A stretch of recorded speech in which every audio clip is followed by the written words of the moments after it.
আসসালামু আলাইকুম। পৃথিবীর যত প্রাণী আছে, একবার আমরা যে মশা মাছি বলি না, গরু, ছাগল, ভেড়া, কুকুর, বিড়াল, পৃথিবীতে যত প্রাণী আছে, এমনকি মানুষ, প্রত্যেকটা প্রাণী লাভ ছাড়া, উপকার ছাড়া, স্বার্থ ছাড়া কোনো কাজ করে না। আপনি যখন একটা গরুকে দেখবেন তার রেশটা নাড়াচ্ছে, দেখবেন যে এর পিছনে কারণ আছে।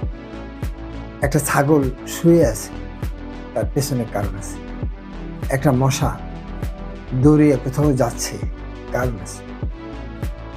যারা আমরা চাকরি করি, যারা আমরা ব্যবসা করি, কোনো কারণ আছে তার পিছনে। একটা কারণের পিছনে অন্য একটা কারণ জড়িত। কিন্তু আমি বুঝতে পারছি না, আজকে ছাত্ররা ইউনিভার্সিটিগুলিতে মারামারি করছে, কিন্তু কেন, কোন স্বার্থে, কিসের স্বার্থে? এখন তো আর অন্য দেশ দ্বারা আমরা আক্রান্ত নেই। আগের মতো আমাদের আর স্বাধীনতার দরকার নেই। আমরা স্বাধীনতা হয়ে গেছি, স্বাধীনতা আমরা পেয়ে গেছি।